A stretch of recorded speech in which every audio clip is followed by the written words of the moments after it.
Grab your cup of coffee. Sit down for a story. Let's all go exploring. Making it after 40.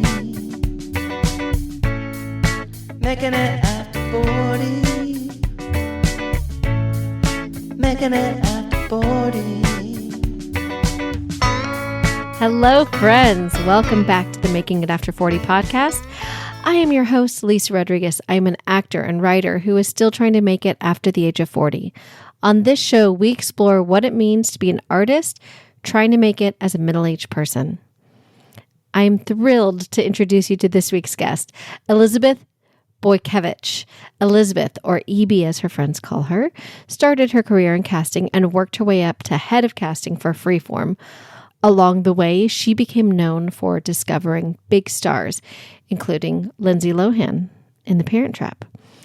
Not too long ago, Elizabeth found a new calling and left the corporate casting world to share her gifts as a mindfulness and leadership coach, getting her MA in spiritual psychology. Elizabeth is such an incredible person to converse with, share big ideas with, and get vulnerable with. We go long on this one and truly had to cut ourselves off. There's so much more to Elizabeth than I am summing up in this intro, so let's jump right into me and Elizabeth chatting it up. All right, well, today on the podcast, we have Elizabeth Boykewich. Awesome.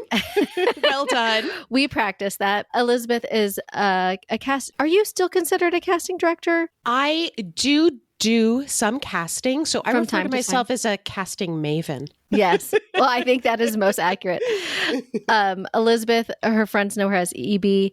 She has had an incredible career as an executive of casting with the Disney family companies, the various stations, and her specialty was really kind of finding those stars and finding that light in new talent and helping them find their way. And now she is also a life coach, and she has an incredible podcast for actors with other casting directors, and we will get into all of it. But Elizabeth, I'll let you say hello to everybody before I get into. Hi, everyone. Hi, Lisa.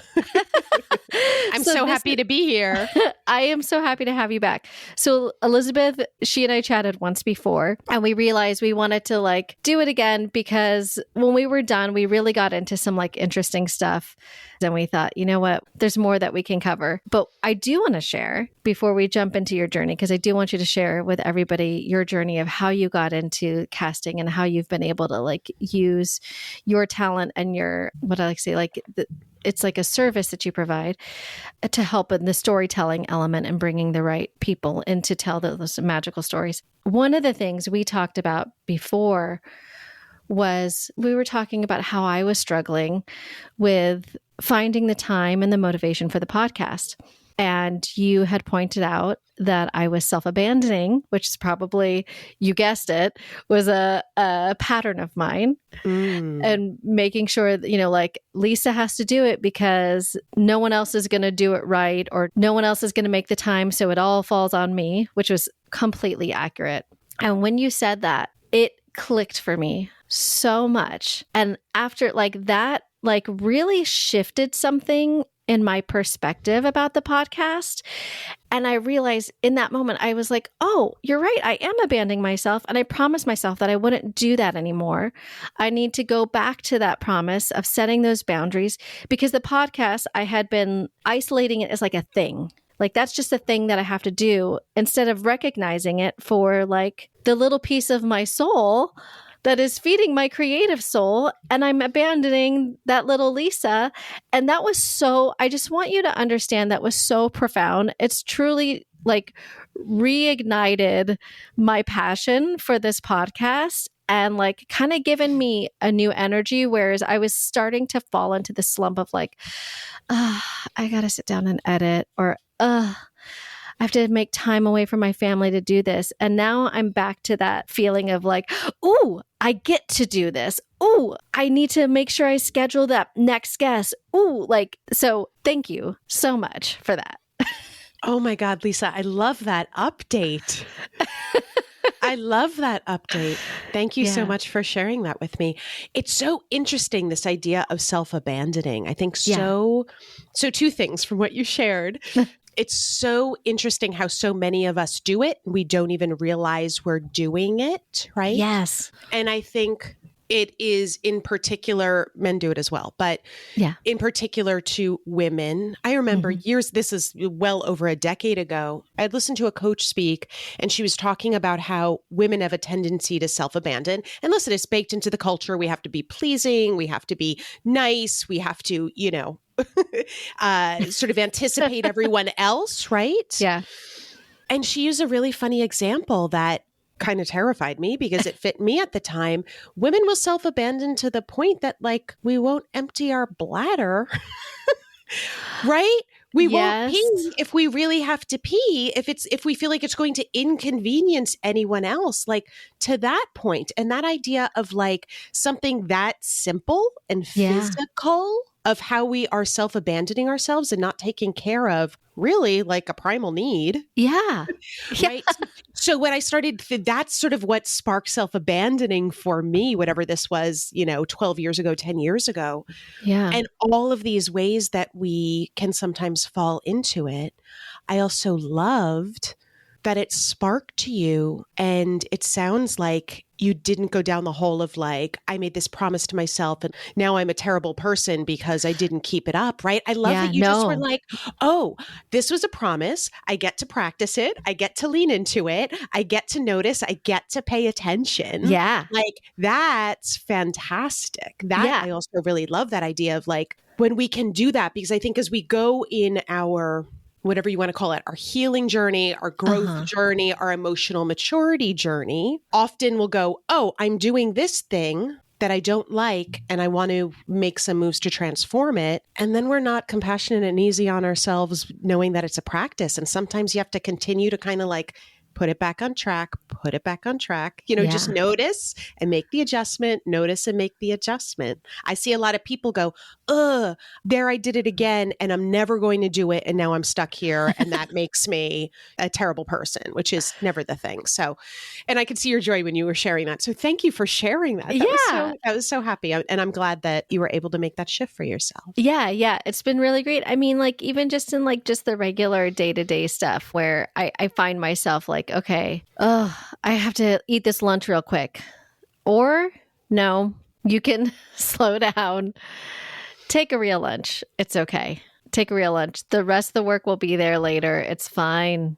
Yes. I love that. It happens so much that when we start realizing where it sticks in so many of the ways that we are, of like, oh, I need to eat lunch really fast, or gosh, I really don't want to go to this thing, or I need to ask for 10 more minutes to give myself some more space to take some breath, whatever it is.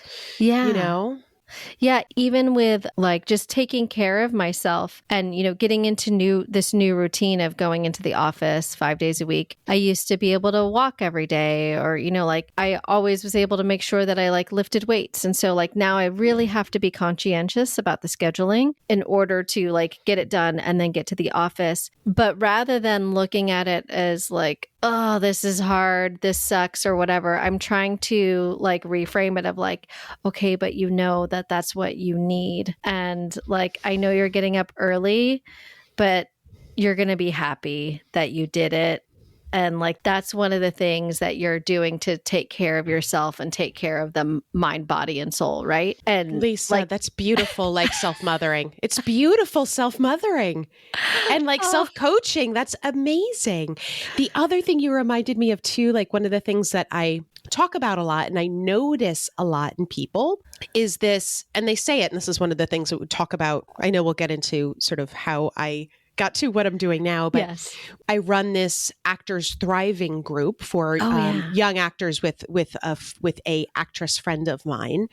And one of the things that I talk to them about is like, we tend to in our head hold a like once I get this thing or once I do this thing, everything's going to change. Yeah. When wherever you get where you're getting, you're still going to be where you are inside yourself, right? Yes. So I love that you were sharing, like, I did this podcast and when you were first were doing it, it was exciting. There was a lot of energy around it. It was a very esteemable thing for you. It was feeding you. It was a creative thing. And then how it started to become a thing like every other thing, right? How our tendency to talk to ourselves and about things will go to all of the places, right? So for instance, I have friends or actors that I hired that then got the big job and got notoriety and got the money, but they were still bumming. They were still unhappy because they were beforehand because they didn't have the tools, right? Yeah. So I love, like, you've done so much work and this is like a really fertile ground for you. So I love that it was just like that one thing that you were able to like switch it on. Because this is a way you are being of service to people, right? Yeah.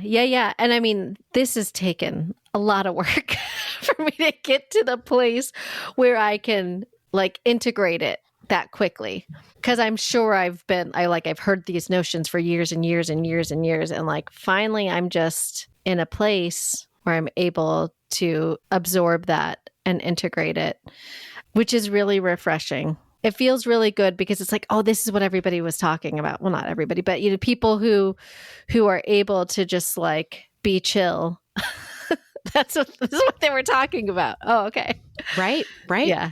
Or like spend way less time. It's not like we don't still have the thoughts or beat ourselves up sometimes or have that voice. It'll never go away. But the way you regard it and deal with it and the amount of time and energy you invest in it, that's the shift. And that's the place of what you're talking about. More peace, more calm. It's like, oh, I see you, stinky thought. Bye. Thanks for being here. Like, you're no longer needed. Yeah. Go take a nap. I've got this. I really love that notion. You hear people talk about it a lot. Dax Shepard talks about it a lot on his podcast where he says like, I never believed people when they told me like, when I'm rich, it's not going to take away all the problems that I have. And then I got rich and I realized, oh no, I still feel these ways about things.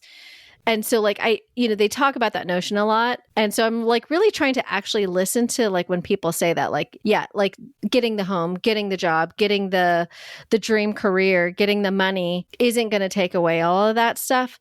So I think I'm kind of at a place now where I just feel like, okay, well, I might not have the big manifestation that I want. And like, I haven't sold this pilot that like is my passion project. I don't even have like, yet.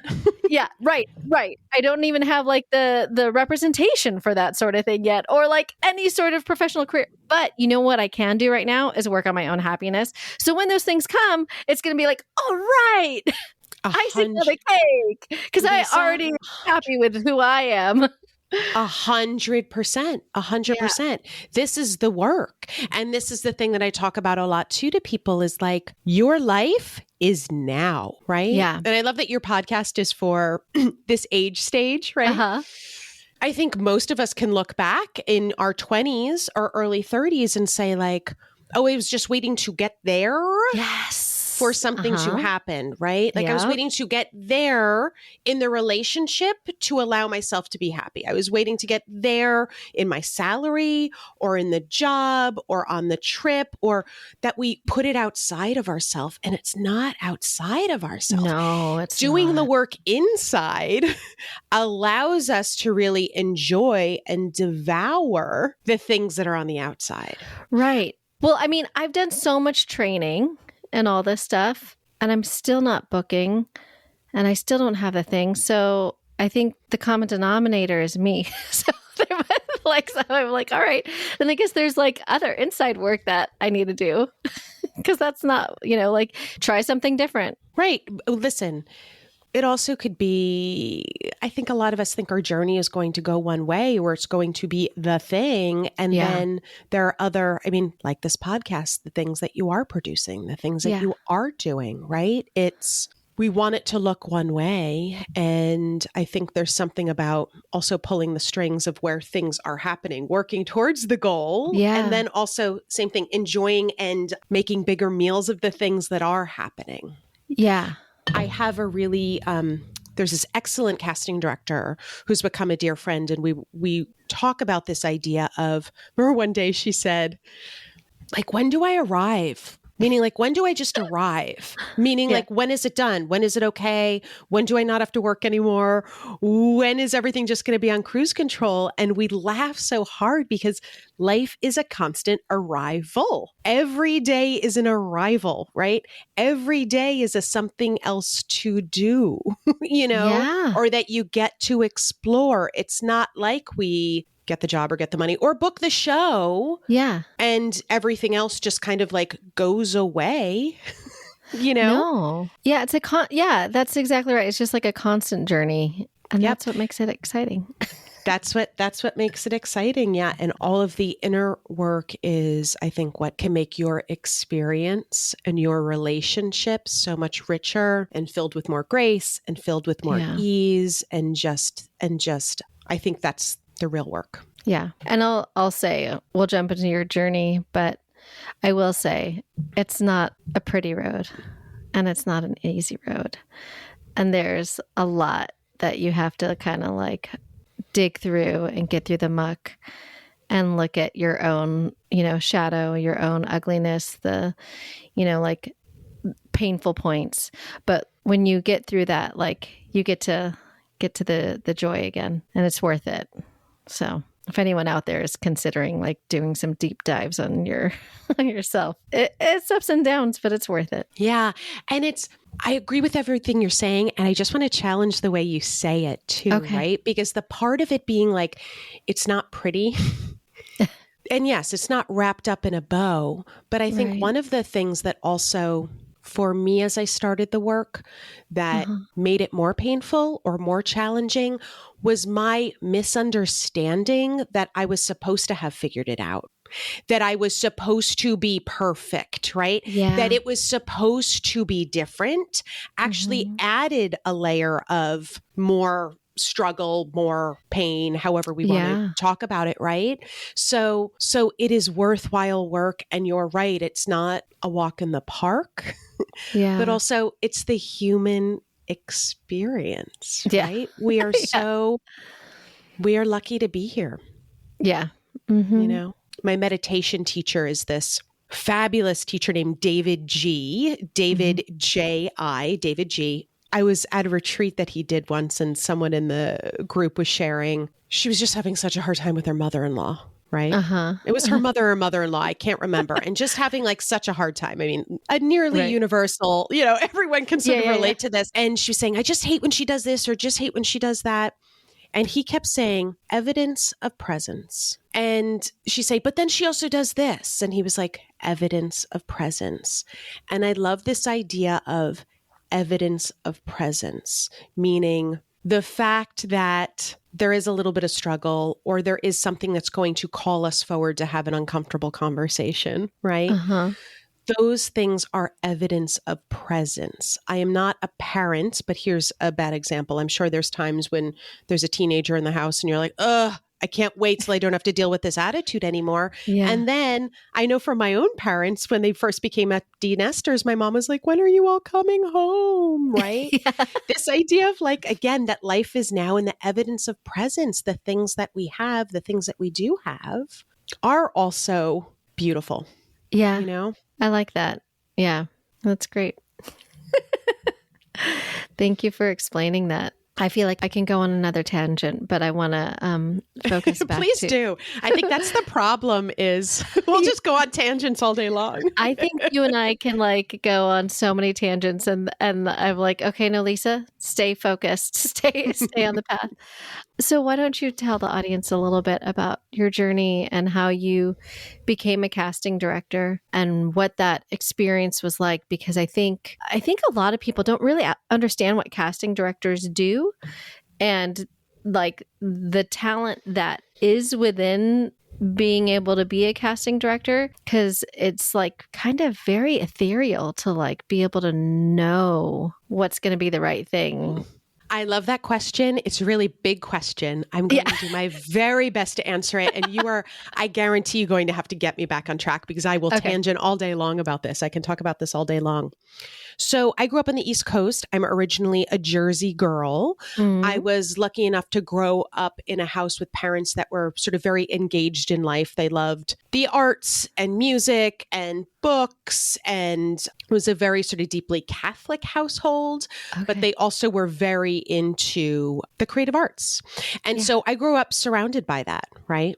And so to me, life was always, you know, as a little kid, I was sort of looking through the Sunday Times section, the style and art section, and like really curious about plays and actors. And ironically, we were a house that we didn't get a lot of television. I think I got like an hour. Really? A week. Yeah. And so I used that to watch Little House on the Prairie. But as soon as I got a television, I was nonstop watching it. But anyway. And so once I was in high school, I sort of had my finger in everything. I was one of these kids that I think was really curious, really bright, really engaged, but like school and classes was boring. Like my grades weren't great, but I was editor of the paper and in the photography club and in theater and just loved that part, right? Community was important to me. Relationships and people were really important to me. And creative expression was really important to me. That's just where I sparked. I went to Ohio University in Athens, Ohio. So Ohio State is a Big Ten school, and so they have lots of money for their sports program. So Ohio University is also a state school, but they couldn't compete with that. So they took all of their money and put it into the fine arts. So they had an incredible theater program, TV and film. Their marching band was off the hook. Dance, sculpture, like all of those things, right? So we went to go visit, and my father was like, this is where you're going, because it also looked very idyllic and beautiful. And it was sort of run like a conservatory, but still a liberal arts education. So that's where I went to school. I was really clear I didn't want to be an actress, right? I didn't love being the center of attention. You know, I'm someone who very much likes to put the party together. I'm a connector. I like to put people together. I like to make things happen. I like to help produce things, but I don't want all the eyes on me. Yeah. So I was clear I didn't want to be an actress, but I went to school for acting. And then where I grew up in New Jersey, it was very close to Manhattan. And so after my junior year, I was lucky enough to get a internship at Circle Repertory Theater Company, which is a very famous and well-known off-Broadway theater company. Yeah, I was going to say, that's a big one. Yeah. And I worked there and I sort of weaseled. I saw the casting department. I was like, oh my gosh, all of a sudden it just sort of like came together, you know?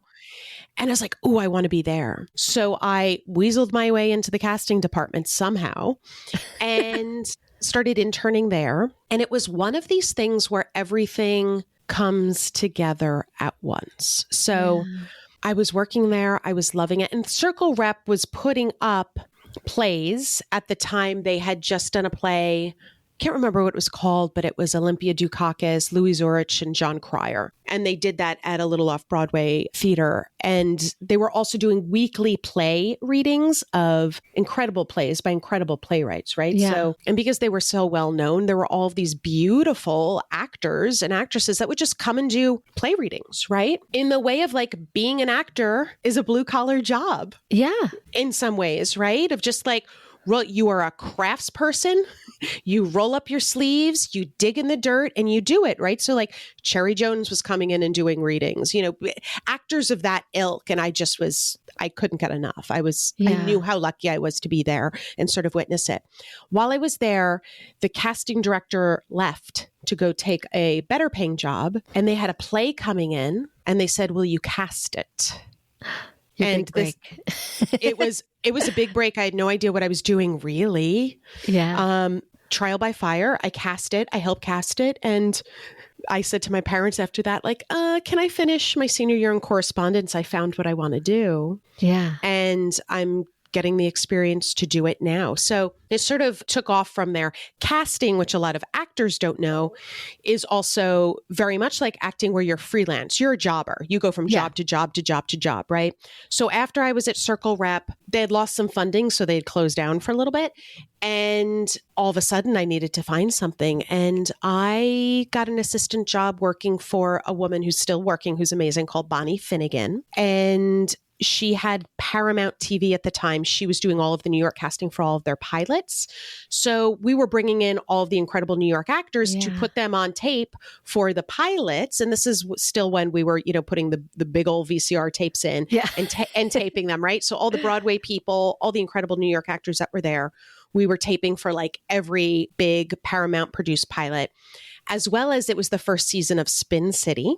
So we were casting that, right? And that was so fun. Yeah. That was so fun to do because they had just built the Chelsea Piers and they were doing live tapings on Friday nights, and we would go to the live tapings, and it was so fun. Michael J. Fox and Alan Ruck and Connie Britton and like all those incredible actors, and just to go to a live taping and that was a point when there was still, a lot of money and sort of producing those things. And so it was like incredible, food in the green room and watching the process. And then they had thrown sort of a kickoff party at a brewery at the Chelsea Piers after the first one. And it was so much fun.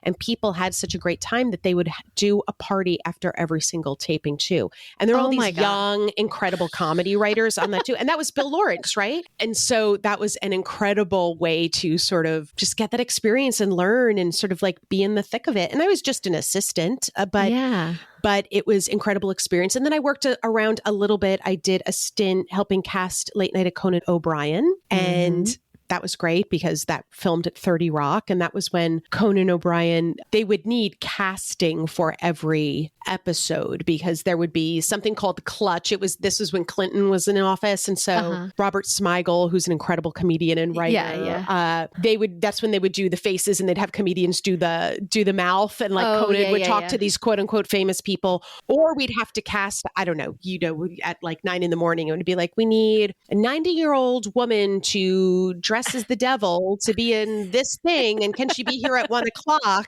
So it was that kind of casting every day. So it was really fun, and actually worked with a lot of commercial casting directors for that, because that was more like types and people that could just come in, hit it, do it, and be out. And then I worked for Eileen Starger, who was hired to cast the remake of Parent Trap, and she went to LA to cast The Parent Trap with Nancy Myers and Charles Shire when they were doing it. And she hired me to oversee her New York office as an associate at the time. And I was in charge of the search for that. And we did a search, like there was London, there was Minneapolis, there was Chicago, there was someplace in the South, there was LA, there was New York. And Lindsay Lohan came out of that search. She came out of my search. And I felt that was really cool. That was, I think, sort of the first time that I remember being responsible for finding someone and just really having the gut of like, this is the person. We had cast Natasha Richardson and Dennis Quaid,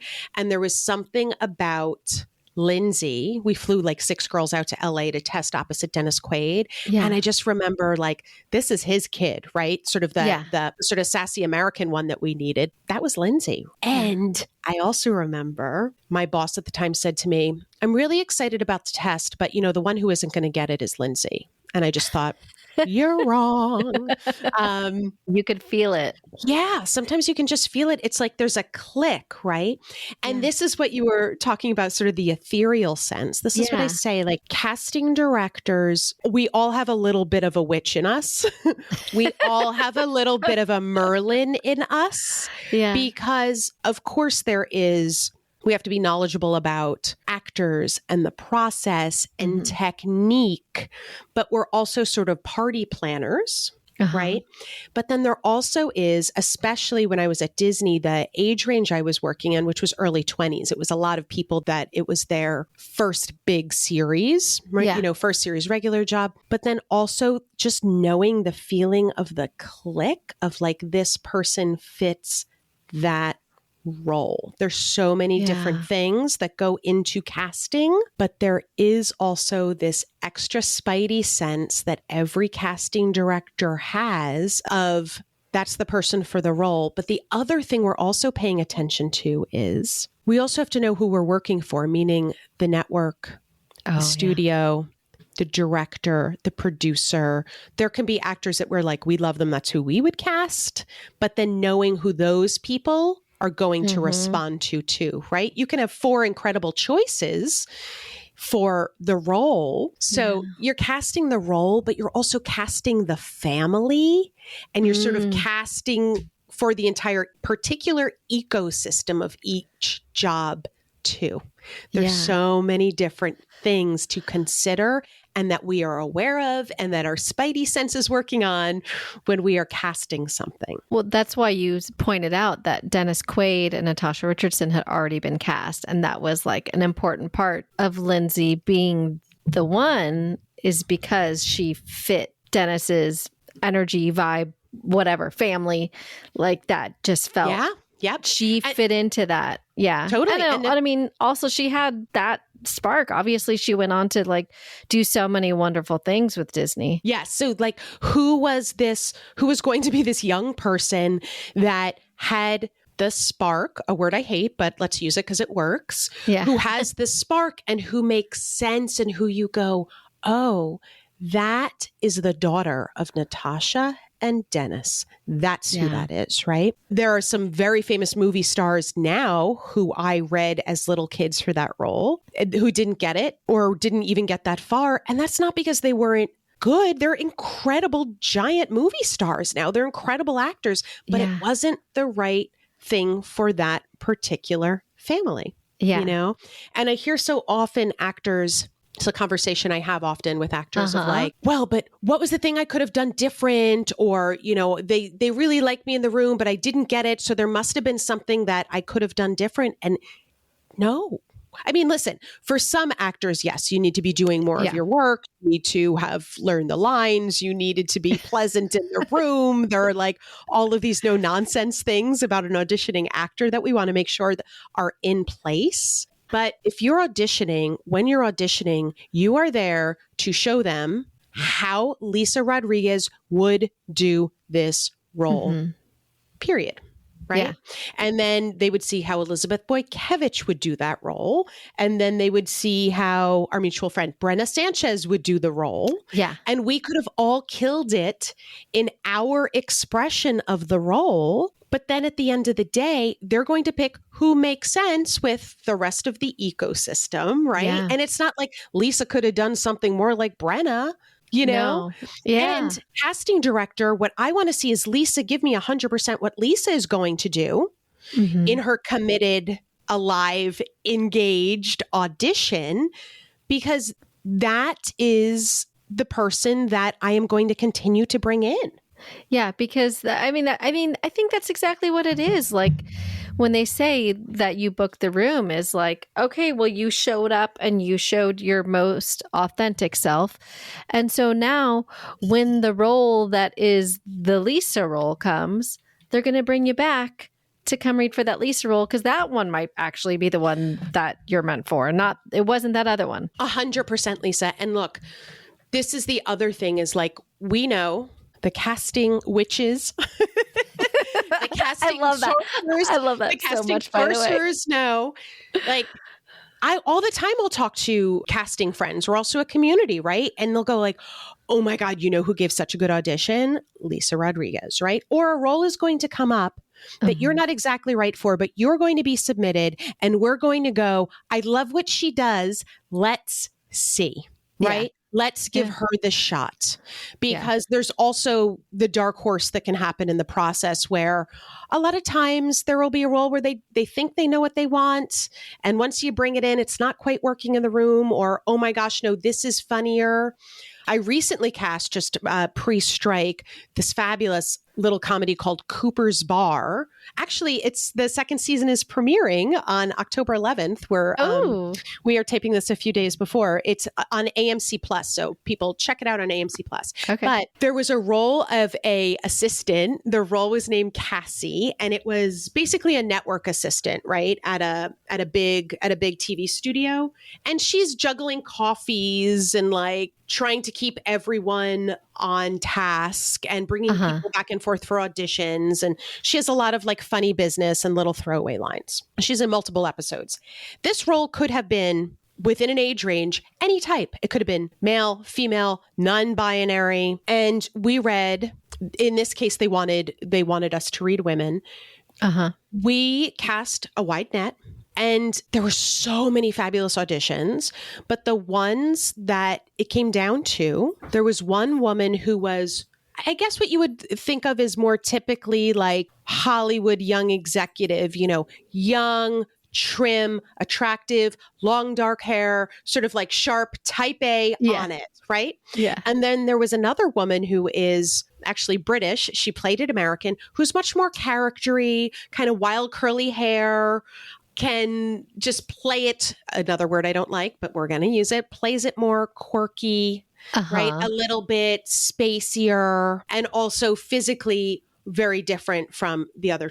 They were both incredible. So good. Oh. My producers couldn't decide. How did they choose? They were like, which one? Everyone's so good. The way they chose was we looked at who else was in the scene. Mm-hmm.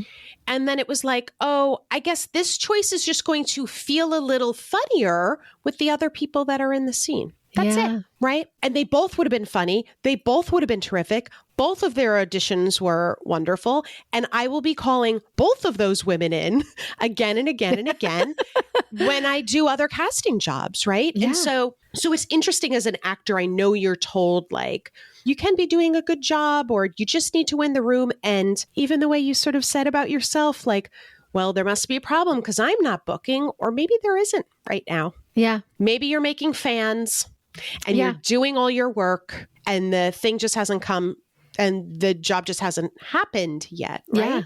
Yeah. But truly the audition process, and it's very frustrating to hear as actors, I know, but you're also hearing it all the time because it's true. Yeah. Go in, do your best, most engaged, interpretation based on the material. Yeah. With choices based on the material that you can do and win the room, show them who you are. Yeah. That's your job. Yeah. Oh, I think that, and you said it, that is the big message that people are reiterating over and over right now. Like, I feel like that's really in the air. And because it's true. It's because to do otherwise, you're just going to drive yourself crazy. Yeah. Well, and listen, this is a crazy making business, right? Yeah. Mm-hmm. I had a conversation with someone the other day who was sharing, they had just gotten into a mindset, which I hear many actors in, that are like, I know I just need to win the room, but still when I don't get the job, beating themselves up and getting really discouraged and really going down a hole, which then is informing self-esteem, informing their daily experience, and informing them not feeling like, oh, I don't want to audition, right? Mm-hmm. So really going down that hole. And then they were sharing they're in an acting class where they feel really alive, really safe to play and explore, right? Really great in that container. So we started talking about what the difference is, which is, of course, mindset. But as an actor, if you're going into something going, another one I'm not going to get, another one I'm not going to get, that's going to take a toll, of course, and have a toll on you. Why did you come into the business to begin with? What drew you to acting? For most, it's the ability to tell stories, to create, to be seen, to connect. These are the ways an actor is an artist of service, right? So I think if we can change the mindset, if you can change your mindset, do your best to also remember in every single case, you are being of service when you get to act, when you get to share yourself, right? Yeah. There are going to be some jobs, let's say for a big star who has made it, right? For a lot of them, you will hear them say the creative job, right? The little one that maybe they did off Broadway, that was the one where they felt the most alive and most creative. It's not always the one where you're getting paid beaucoup bucks. Yeah. Right? Very so that true. Again is like the question of, takes us back to self-abandoning, right? And takes us back to the inner work, which is, how do I make this thing that I am called to, being an actor, this thing that I've chosen, this thing that is the way I am of service, how do I make that alive for myself and something I am giving in every single case. Listen, as a coach, I am being of service, and I have giant corporate clients, and I have one-on-one clients. And I also will have discovery calls with people that are, I'll do a 30-minute discovery call, which is free.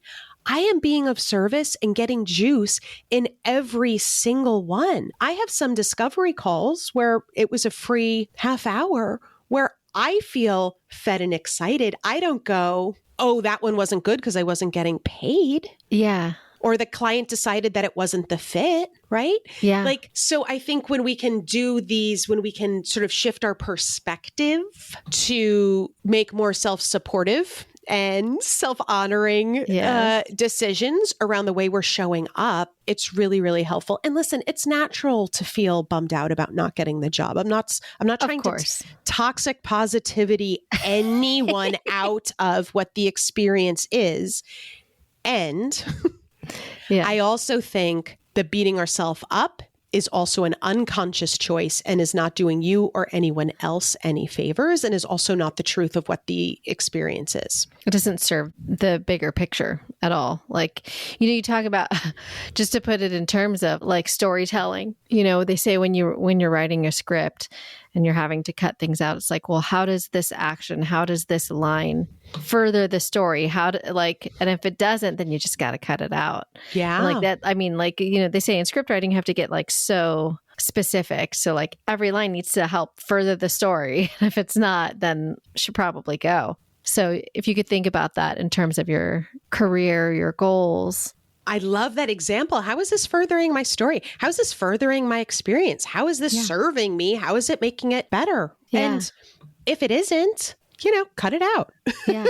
And I love the idea, you're talking about the art of the actors also being service, being of service to the story, but then also I don't know, something you were talking about with the service is I always think of it as being of service to the story, or maybe being of service to the audience in terms of bringing them some sort of healing or connection or whatever it is that they need to get out of the story. But I think it could also be of service for yourself in your own creative journey or healing, or I don't know where I'm going with this, but there was something about what you said that made me think about how maybe even just the audition can be of service to you, because when you do think of the audition as another opportunity to act, another opportunity to perform, then it's not just a waste of your time. You're making something out of it and you're using it as another tool to help your art. Yes. Yes. It is of service to you. It is of service to the casting director. It's of service to the producers. Yeah. Because you have to be able to when you guys do your thing, my understanding is a lot of times it's okay, I got 30 slots and I need to have those auditions, because if I don't have those auditions, the producers are going to be well, you need to see more people then.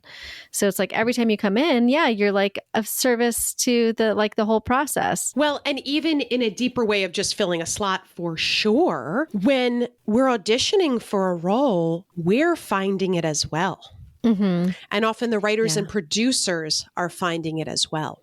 Yeah. So hearing it read, seeing the way you do it, seeing where I'm sure actors there are going to be actors that listen to this where they've been in an audition where a casting director or producer would go, that was great. I didn't even think of it that way. Right. I hadn't even thought that that hadn't occurred to me, right? This is another part of the creative process that you are helping co-create. And again, I get it. You want the job. Of course, we all want the job.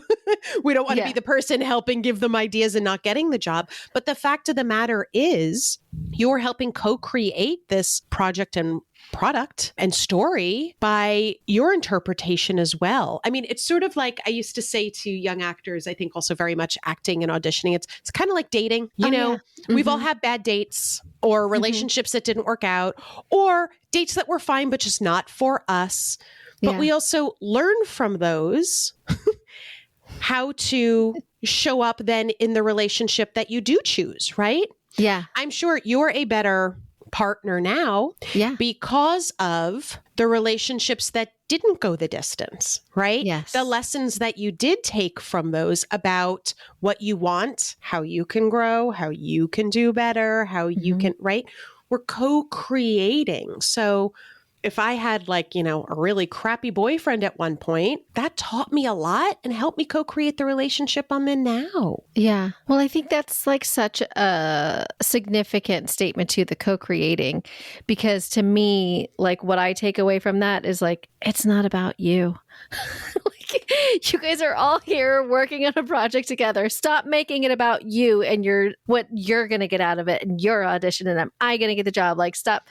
It's not about you. It's about the bigger project. And just like, it's about serving this, like what we were talking about, going back to serving the story. But yeah. And ain't that life, sister? It's never about us, right?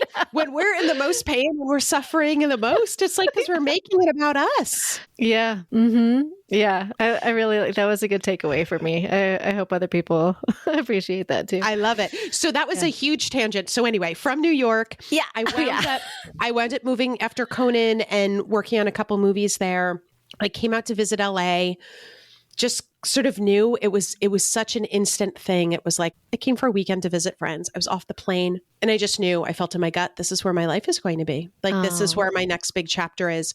Yeah. So I moved. A couple months later, there was a very generous man who I had cast his play in New York. He actually lived in the Valley with his girlfriend. And he had said to me when we met me there, like, you're young and smart. You should be in LA now. And I thought, I'm never going to be in LA. But he's like, if you ever are, you can come crash with us. So that's what allowed me to come. I was sort of crashing in his guest room. And you guys, I was working at the mall at the Sherman Oaks Galleria while I was looking for casting jobs, right? Just like an actor, I was sort of doing what I needed to do to feed myself. And riding a bike. I didn't have a car. I was riding a bike to go work retail. And then, you know, got a casting job, sort of worked my way all around and landed in an office with the casting director at the time, his name's Roger Musenden. He had the Adam Sandler account, so worked on a lot of really fun Sandler movies. So like Mr. Deeds, Big Daddy. I should have my IMDb open. Probably like 10 movies that Adam was in or also produced, right? Some David Spade movies, a Rob Schneider movie, blah, blah, blah. Yeah. A lot of comedy stuff. We also cast the first X-Men. So it was cool to be there for the process of, you know, finding Hugh Jackman and all of those actors, you know, putting them in that. I did a stint at Paramount Television, filling in for a friend who was on maternity leave to oversee as a number two on the team, oversee some pilot casting at Paramount. And that's when I was like, oh, I love this side, right? Yeah. Because it's the casting side. It's also the producing side. And you're helping put lots of things together. And then after that, they were overhauling ABC Family. Yeah. And I went to go be the head of casting at ABC Family. And I was there for many, many years. And then they rebooted the network and gave it a really terrible name called Freeform. But the shows that we were doing at the time, like The Fosters and The Bold Type, we did a lot of kind of cool sci-fi stuff, Shadowhunters. Like there were a lot of really great shows. And I was working with wonderful executives at that time. It was really exciting to be there and to work on that kind of those kind of stories. And to also be in a place in my career and with how I'd proven myself with the folks I was finding and bringing in, who then would go on to big things and have become big movie and TV stars. To really be in a place to help put these shows together, right? And really say like, well, what if we rethink this role, you know? So it was really fantastic. And I loved, it was especially satisfying to me to give the firsts to people, right? It was like the first co-star, the first guest star, the first series regulars for people. That was especially satisfying, right? It's really fun giving jobs. It sucks when you have to make the call about this isn't working or they're not getting the job or we need to recast. But it was a fabulous time. I was there for 17 years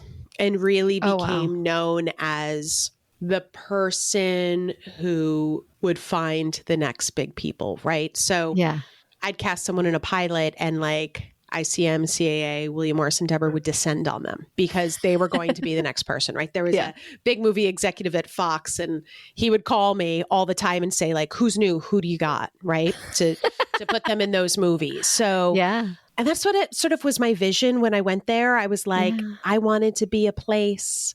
I wanted to be that sort of breeding ground, right? Yeah. Finding ground for those people to give them experience, help them shake off some of the greenness and really learn. We had a lot of actors, a lot of young female actors actually, that then went on to shadow directors that wanted to build that part of their career. Oh, that's awesome. There were actors that really wanted to be storytellers, and, I'd have them come in and meet development, and some of them, we developed some of their shows, right? It was really important to me to help develop full artists as well too, right? Yeah. The world is also very different now. There's kind of no such thing as like, quote unquote, just being an actor now, right? Yeah. As a storyteller, you want to be doing other things, and you can do other things. And some of, by the way, my favorite shows, I talk about this in my actors group all the time. A lot of the most incredible shows that are out now were created by actors. Yeah. Right? So that's important to me too, is to also get to know if there were actors that came in and there were series regulars on shows and they were like, I really want to learn how to direct, or I really want to learn storytelling, or I really want to learn producing. We'd invest in them in that way too. Right. That's really special. Yeah. So it was cool. I had a great time. I mean, I loved corporate casting because we were working in the age range that we were working in, telling the type of stories that we were. So we really could give shots to new faces, to new people. Right. Yeah. Other networks, you don't really get to do that. And certainly at the time you didn't. It was like, who's the name? This idea of stunt casting? Who's going to like make people watch it? Right. So I was also really allowed to support the casting directors on each show and advocate for their finds of who would be this next generation of people, right? It was a special time at a special place. I had 17 amazing years there. And then Fox bought Disney. There was a big merger, streaming, just sort of the state of the business changed. And there's always big executive shifts in and out. I think I lived through like 4 or 5 different presidents and 4 or 5 different heads of programming. And it just became clear that it was time to transition out of that, right? That I had served in the best that I could there. And maybe about halfway through actually when ABC Family was becoming Freeform, I went back to school to get my master's degree in spiritual psychology at the University of Santa Monica, because I have always been a seeker. I have always been interested in all the things we've been talking about. Like, what are the ways that we can take care of ourselves? Like, live in the world with spiritual integrity, right? And really be our most connected, grounded, loving, compassionate selves, to have the air quotes healthiest, right? Most communicative relationships. And also, listen, I was at the top of my game, and I was seeing a lot of people. I was working with huge movie producers and TV producers and directors and everything that comes with that. And I was seeing these people that were, as we were talking about, got to that place and they were unhappy. Yeah. They didn't like who they were. They were not treating people well, right? So all of that sort of came together for me of like, let me formalize the study. Let me formalize this search for myself, this seeking, right? Yeah. And so I went back to get my master's degree in spiritual psychology. So I was doing that while I was at Freeform as well, and also did a deep dive into meditation. As I shared, David G. I studied with David G. and I took his master's of meditation training course. And guys, if you're interested in meditation, look him up on YouTube. He's fabulous. He has lots of free things that he shares. I actually found him because there was a point where it was very stressful, whatever things that were happening in my life and the job and everything else. And I couldn't sleep for like so many nights in a row. And I started doing a search for a podcast for a voice. And David G has this incredible voice. He helped start the Chopra Center with Deepak Chopra and David Simon. Wow. And he's someone who's like he grew up in Queens. He was a big finance guy. 9/11 happened and he sort of went down this road. And now he's one of the like foremost experts in meditation. That was one of his catalysts. Yeah, that was his catalyst for his work. And I came across a podcast and he was doing a meditation and it brought me so much calm. And I was able to fall asleep that night on a really stressful night.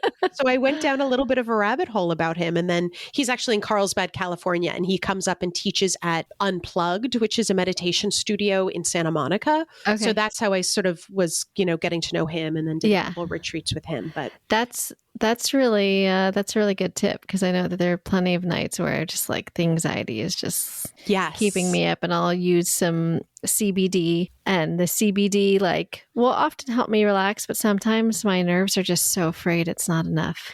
Lisa, you can go on YouTube, find a sound bowl, like a calming sound bowl. I'll do that sometimes. There's podcasts, there are all sorts of things. But anyway, so I started bringing that together, and then started doing some coaching. And then when I left Disney a couple of years ago, I started coaching. I got my certificate at Lumia, which is a coaching school. And my concentration was facilitation and counseling out of USM and spiritual psychology. So it was like, how do I bring all of these things together? Yeah. So I started doing some coaching, was really loving that, and felt of service. It's so wonderful to be able to sit across from someone virtually or in person. And hold space to reflect them back to them, and also just really be there when there's something they're going through or want to work on, right? Some people come to me because it's like, I want to achieve this goal. Some of my clients are like, I've achieved the goal. I know there's more. I'm really unhappy. I'm really disconnected. I want to work through this, right? Yeah. And it's interesting. Most people come with a goal in mind, but it usually, as we start doing the work, sort of that the pea under the mattress, princess and the pea under the mattress becomes really clear. Then that's the thing we get to sort of unravel and sort of, pull that enmeshment apart. So it's such a gratifying and wonderful work. I love being of service to people and sort of knowing firsthand the journey of the creatives, specifically actors and writers, and also knowing the journey of a corporate person in corporate America. I have lots of different ways in and understanding and experience to help folks, right? And to help serve. So it's been really incredible. And from there, I do, if there's a job that's really exciting or seems like it's going to be really fun, I've cast a couple little indies. And as I said, I did this show Cooper's Bar, and that was really great. And then a wonderful actress named Brianna Lynn Brown, who is an old friend, I guess, from, it's so funny to think old friend, but we've known each other. We've known each other from, I don't know, maybe 20 years almost. Yeah. After the pandemic, we reconnected and we went for a hike, and we were talking about, oh my gosh, there are all these things I wish I could tell actors, that I could share with them. And she was saying, there's so many things I wish I knew as a 19-year-old actor who moved here, right? And we started talking about, often, if you're lucky enough to have representation, they've got some skin in the game. So you don't always know what advice you're getting. Yeah. And also your representation is not sort of the person who's also going to, or they shouldn't be the person that you're also working through all the other angsty stuff or questions with too. Right. And so we started this workshop called Thriving that we have been teaching virtually, and we taught it at USC. We're looking forward to bringing it to some other professional actor training programs. I sort of do an hour on mindfulness and mindset, and she does an hour about really being like the professional part and how to take care of yourself and the nuts and bolts stuff no one talks to you about, like taking care of your money, your morning routine, all of these things that are so important as a person wanting to get into the business. And then we do a specific hour talk back afterwards where we will talk about whatever. We do a survey ahead of time. And naturally, what came from this workshop was we kept hearing people want a community. Yeah. So we have a monthly community where we dig into this. We meet in person in Los Angeles. You also can join virtually if you happen to not be in Los Angeles. And we meet in person 3 hours on a Monday, once a month. And then there's, check-ins, and people are making their own creative projects. We talk about money, figuring out your budget, making adjustments there. We had like a fabulous headshot photographer came in and spoke to everyone. We like pick apart headshots and nerd out about that. And then also like resumes. And she wound up giving an incredible deal to the people that were part of Thriving if they wanted to go get new headshots. We have a woman who is the kick-ass queen of commercials and commercial booking. She's an actress. She came in and gave a specific talk about commercials, gave specific feedback about how to tape, how to. So we dig in every month into a specific area. We check in with what your growth has been and your professional tracking. And then I'll do a monthly coaching session with each person as a one-off that has been really fabulous, right? For some, it's, I give them auditions and we get feedback and we get really specific, which is great. And sometimes people just come on and they just need some encouragement, right? And sometimes it's like, what do you think about this on my resume? And then sometimes it's like, I had this sticky experience with the producer. How should I handle it, right? So we really wanted to create sort of like a den mom, big sister. That's great. That really was about, we are invested in your success, but we're not making money off of your success, right? Like I want you to be happy and successful as a human being and as an artist. And that's how we approach this. And it's been really gratifying. We're going through, it's a year cohort. So we're in the middle of our cohort right now. And we just had a handful of newbies start last month. And it has been so satisfying, so great. I believe we are healed and held and witnessed in community. Right? So that's been another thing that's been some of the feedback for some of these actors that are like, oh, I thought it was me. And then they hear, the person sharing the thing next to them. So just realizing that, right, it's not personal. It's and not just alone. about you. You're not alone. You're not failing. You are right on track. And let's talk about that mindset and get some stuff in gear. And also like, where are you creative? Where are you getting juice? Like there are actors, some actors really need to work on. I had one actor that was like, I'm not great at self-tapes. And I was like, well, why are we not doing self-tapes right now? This way that we abdicate responsibility in our life and our career. I'm like, well, what, if anything, now's the time to be doing self-tape practice, do self-tapes and send them to me. Let's talk about it. Right. There's so many things like that we can do and take control of. And it became clear too, for another person in the group, the thing they needed to add to their month was scheduling time with friends, because that's how they were rejuvenated. That's where they felt juicy and happy. And she was grinding herself in the ground with work, quote unquote, and busy work too much. And the transformation of that in this person has been incredible, right? Of realizing, I need this connection time. And this is how I feel good. She's like a different person now, right? So it really is community. It is learning, but it's also bespoke to each person because they're getting time with me. And the other thing, just to share, to circle back to making a good impression in auditions, all my casting director friends, when I told them I was doing this group with Brianna Lynn Brown, they went, oh my God, she's so good. She's so skilled, right? You want to be that actress. Yes. Yeah, that's really great.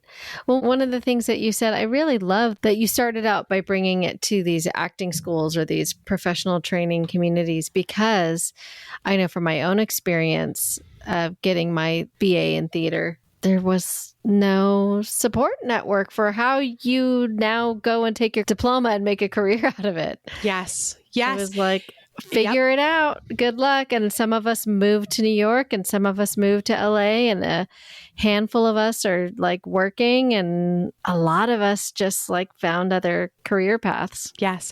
I remember thinking that in theater school as well, too. I was like, wait a second. The person that's the head of the theater department has really never worked professionally and has never done this. So it doesn't mean that he didn't have important things to teach, but there is a real need for that, right? And this is why I framing things as being of service. This is also why I started the podcast. This is why Brianna and I do the group. Another thing that I was seeing a lot during the pandemic as we all went into our houses and have now made that adjustment where we're kind of in more and self-tape land has become a thing. And there also was a rise of quote unquote like acting coaches or audition coaches online on Instagram. I was seeing a lot, not all, there's very valuable, very wonderful people giving great information. But I also was seeing people that there's someone out there who was an assistant to a good casting director, a friend of mine, who is making so much money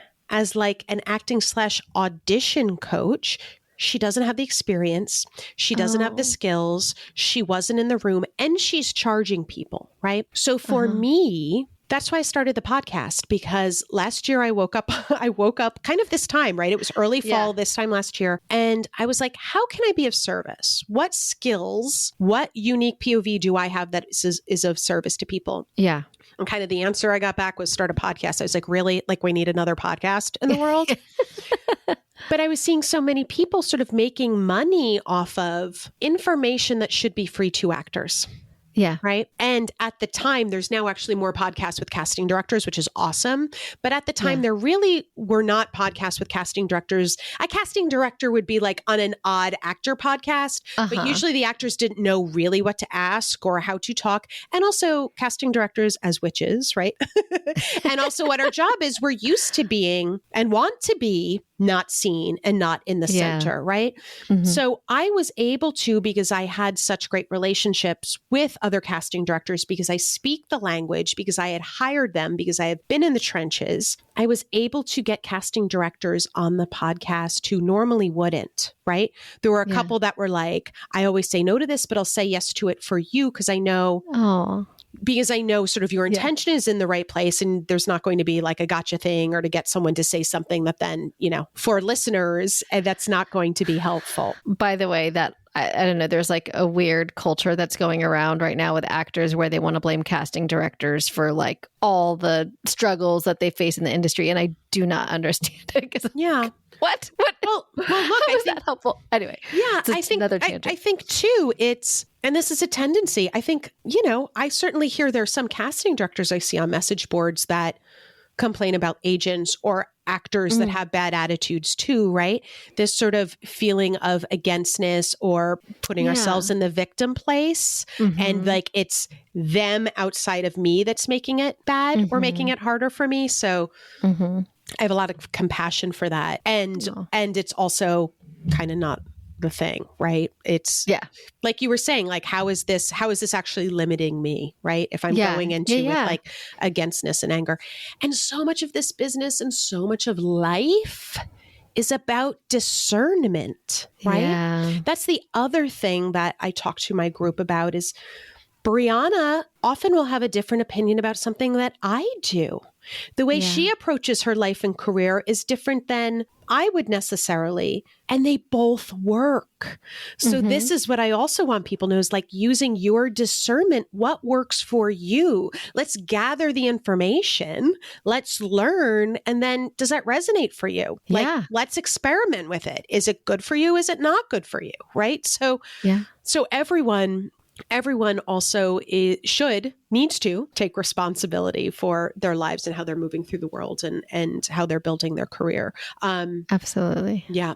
But that was the thing with the podcast is I wanted to make it free. I wanted to introduce casting directors are wonderful people and often actors. It's a power dynamic, right? So of course they're going to feel like, oh God, this person isn't on my side. Some actors feel that way, right? Yeah. And when you are young in your career, and by that, I mean not age, I mean like the first 1 to 7 years of your career, in auditions, you were meeting casting directors, you were building relationships, you were getting to know them. That would take some of the nervousness out. But now with self-taping, that's not available anymore.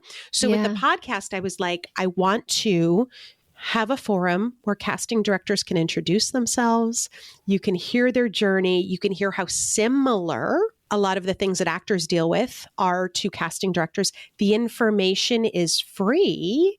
And I actually went to a friend's acting class and I got 100 questions. It was, if you could ask a casting director anything, what would it be? And then we spend the second half answering questions, talking about what works in an audition, talking about what works in a headshot. Do you like gifts? Do you not like gifts? How do you feel about this if you don't like an agent? Does that screw the actor? All of these things that are intimate one-on-one conversations. It's available for free for actors. And also, if any actors are listening, find me on Instagram or my website and send me your questions. Or if there is something that you want me to talk about, I'll sometimes get one-off questions and I'll just do a one-on-one podcast and upload it, right? Because it'll be a really great question that I know so many people are also thinking. So please, and I'm doing it. That was exactly what I was going to say is I love that you like, yes, we can listen to the interviews with the casting directors, but I love that you've also made yourself available for those questions and that they can like reach you directly through Instagram, through DMs. I think that's a wonderful service that you're providing.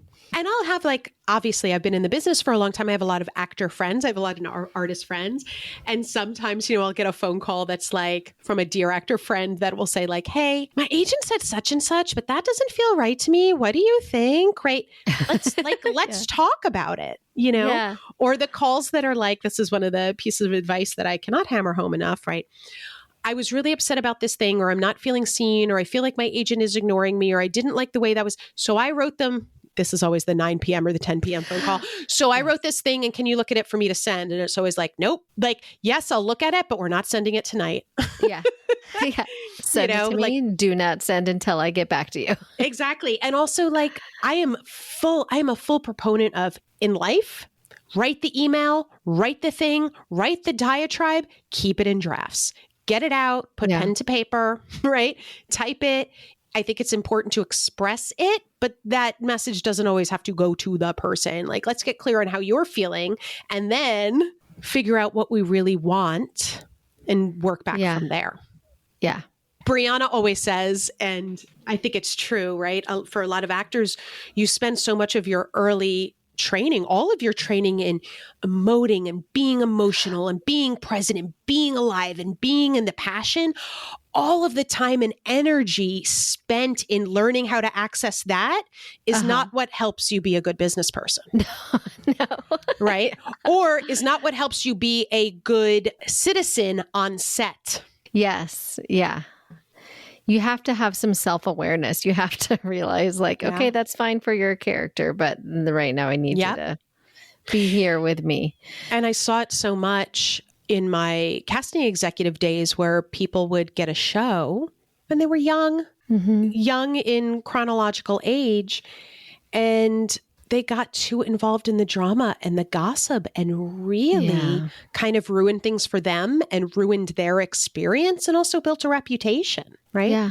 So there are all of these small things that when you're just out of theater school or you're, in your 20s, you just moved here trying to make it, doing whatever theater you can, working your day job, waiting tables, waiting for the big job. There are these things that no one talks to you about that you don't consider, and then you're thrown into the fire and you don't have the tools or the skills, or it hasn't even been part of your consciousness that this is something you're also going to have to respond and move through. And this is the stuff that I'm talking about on my podcast. This is the stuff that we are doing in our Thriving group.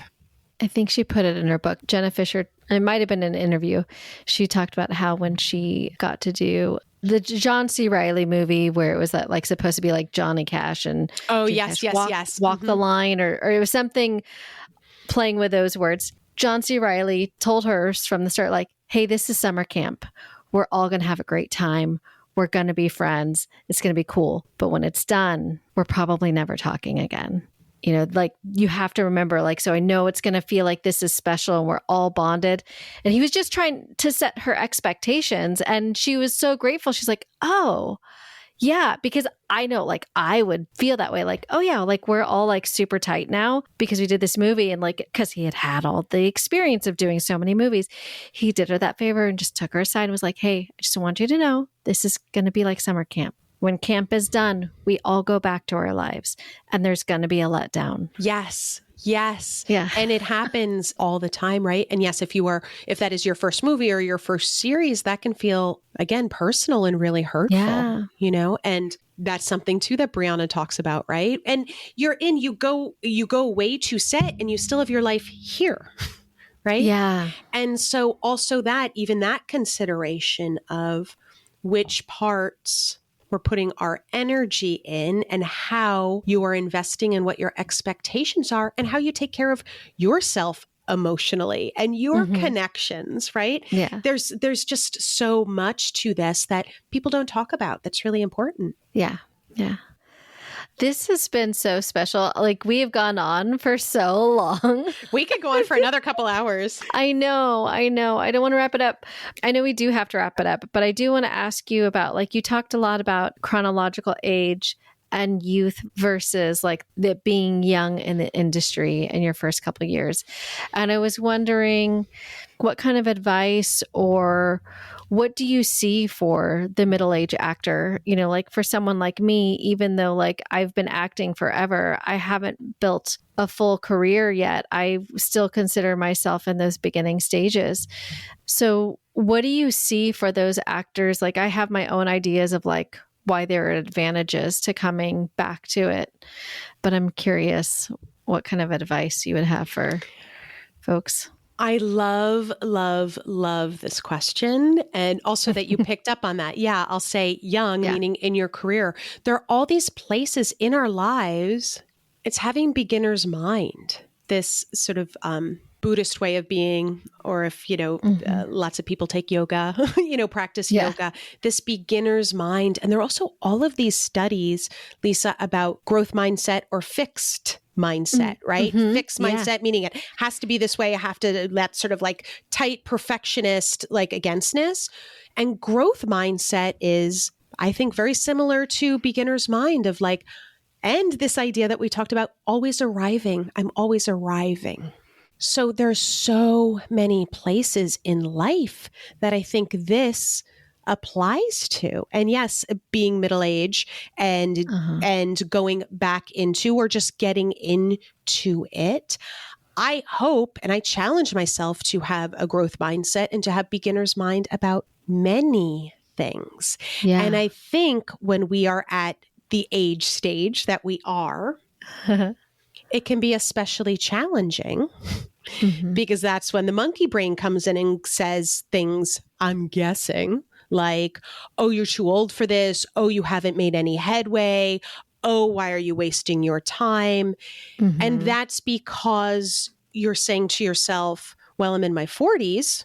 How is it different than if you're in your 20s? Truly, right? Yeah. You're just giving yourself more grace to be a beginner when the chronological age is lower. Yeah.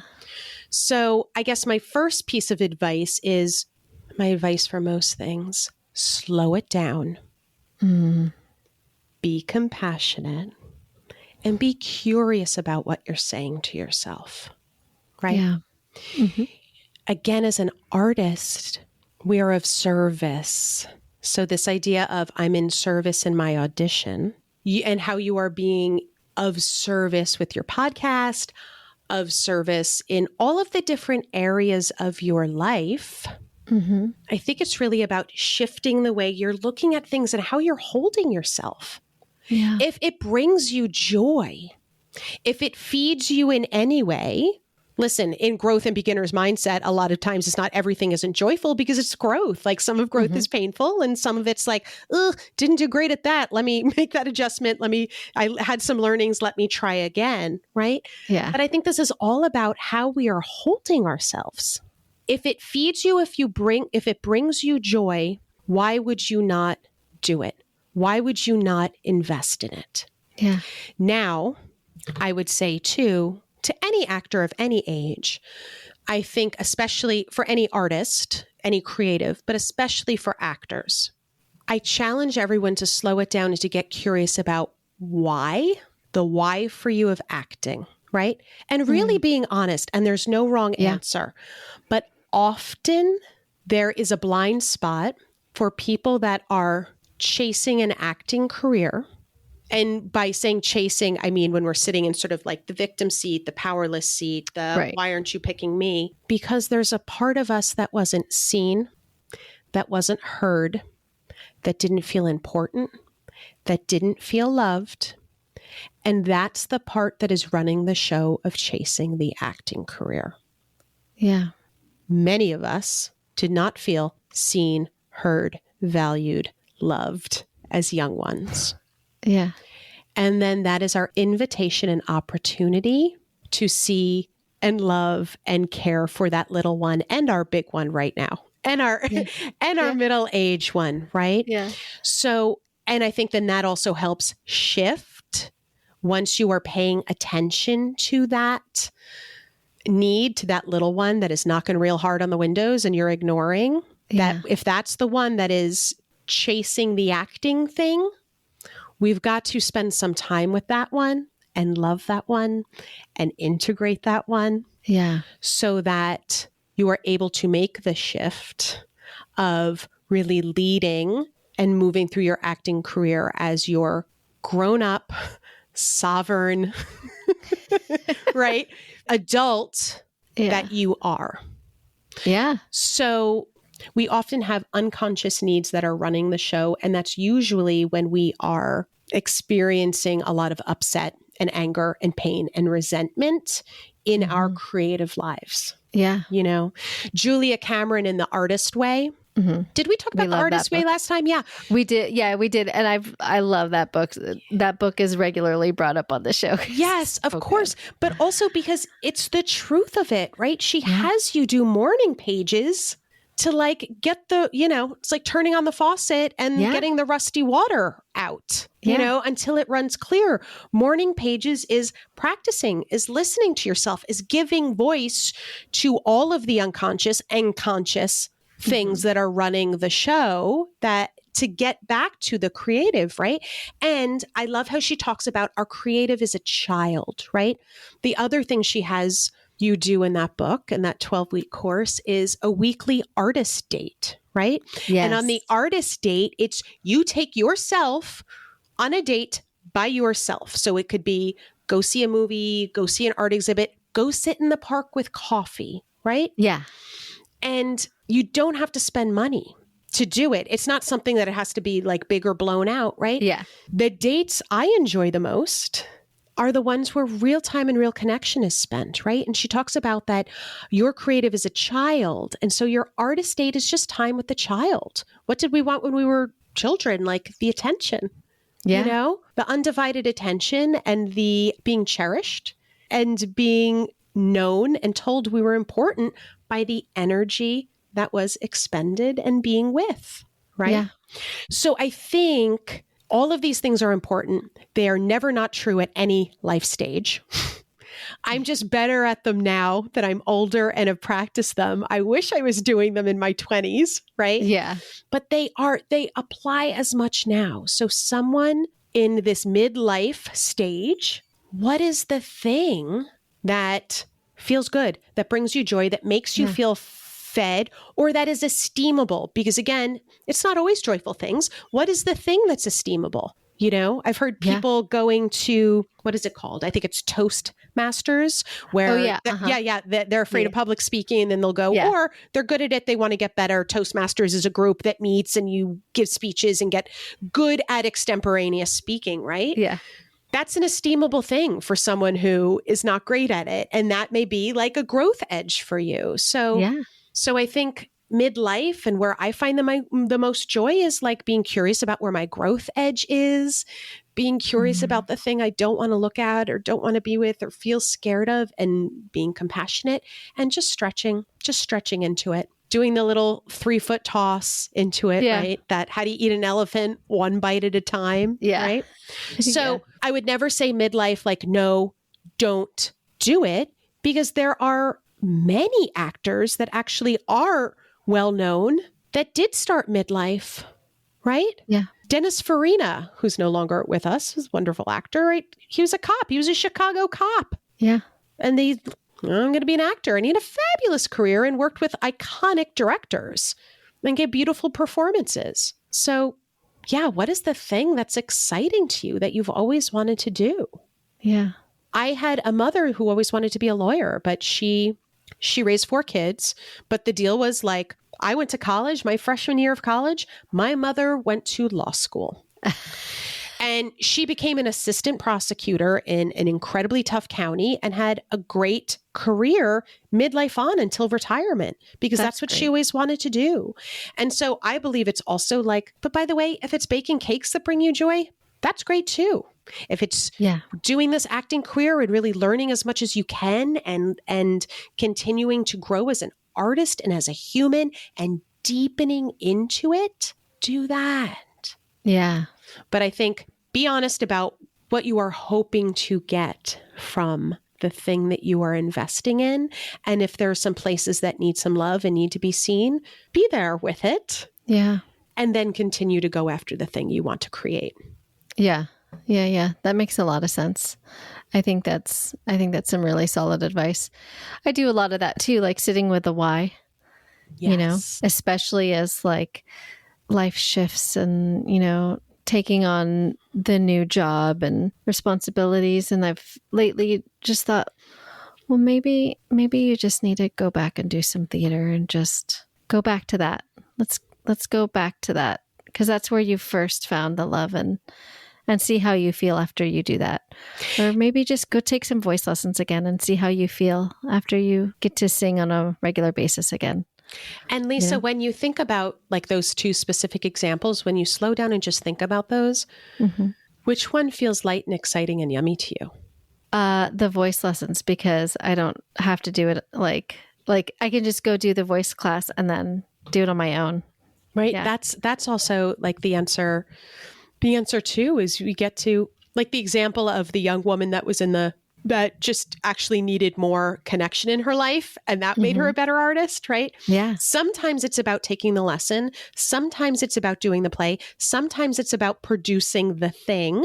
And other times it's about actually infusing more rest, more peace, more connection, more fun. Because I think that's another thing too. We can get into the young actor I was talking to. She was in an intensive every damn month with great acting coaches, but she was doing an intensive every month for like a year, as well as working her money job, as well as doing her commercial auditions, as well as looking for a theatrical agent, as well as trying to be a young person in Los Angeles, right? And date and be with her friends. And like, it was too much. And it also was like, okay, how would it feel if this month you just didn't take an intensive and just got to integrate, just got to be?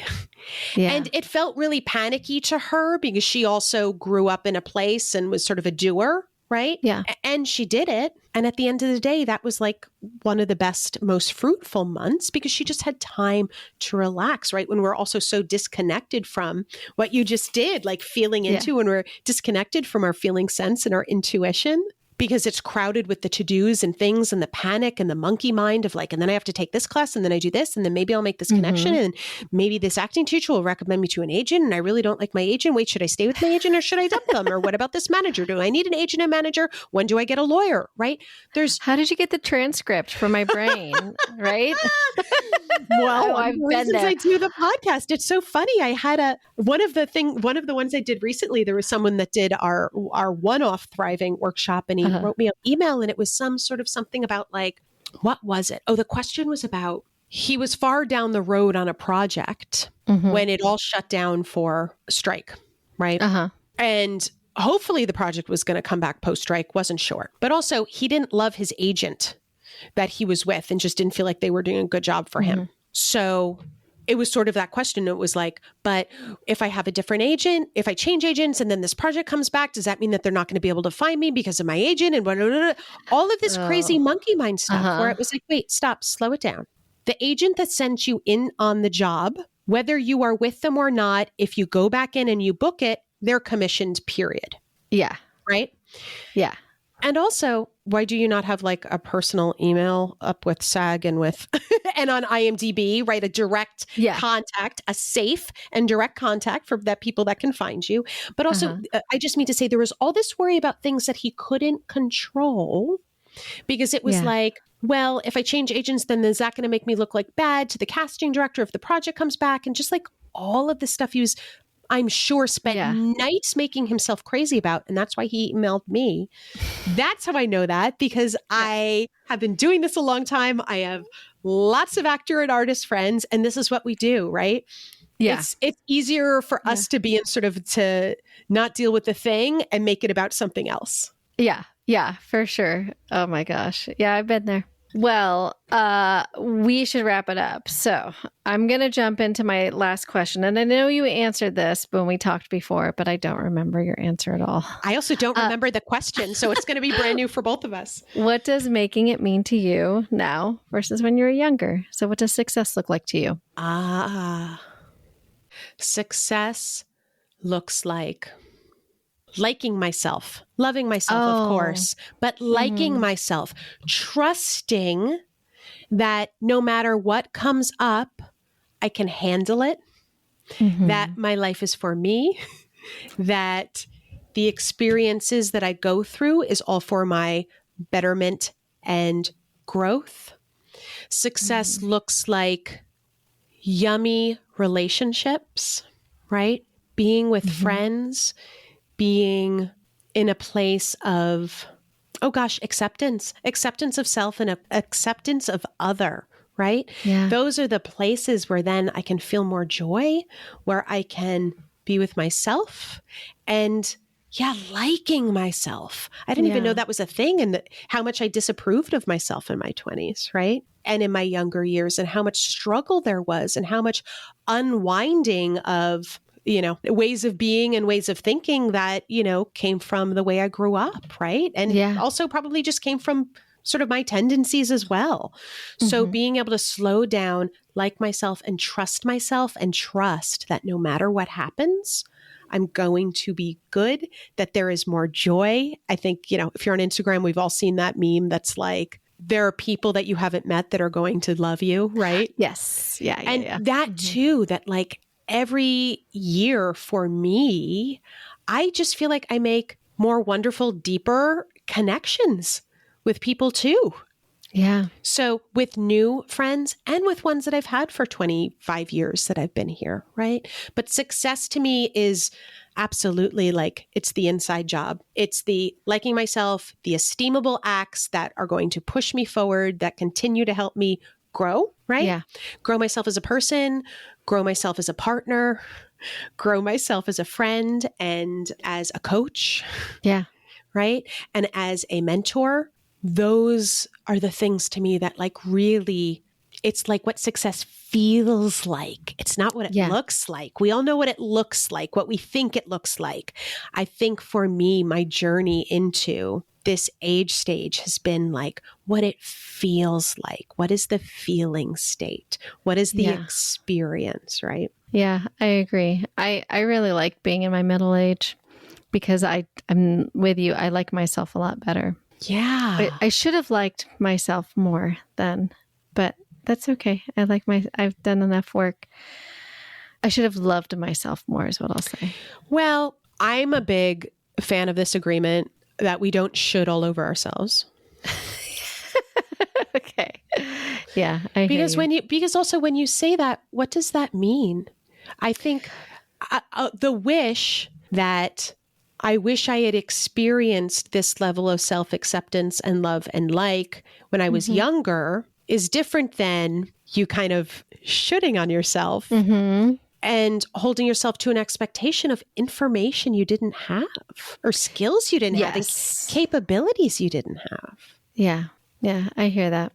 I shit on myself all the time. That's why I see it in you. Because then when I hear it, I'm like, wait, oops, I'm shitting on myself. Yeah. No, I get that. I try to remember that when I start, like when I hear somebody say something or like somebody's driving me crazy, I'm like, okay, they're my mirror. Fine. What is it about them that's in me? Yeah. Well, but also this other idea of like positive projection, right? The things that you're seeing, I would imagine in your guests and your friends that you love, like, I love this in that person. That's a positive projection that you possess too, right? Yeah. You spot it, you got it in both the things that make us nuts and the things we really enjoy. Yeah. Well, I mean, I have loved this conversation. I mean, like, we even talked for half an hour before we started recording. This is only the second time in our lives we've ever talked. It's been so wonderful getting to know you and spending this time with you. So I just want to thank you for giving me so much of your time and your wisdom and sharing it with my audience. I think people will get a lot out of it.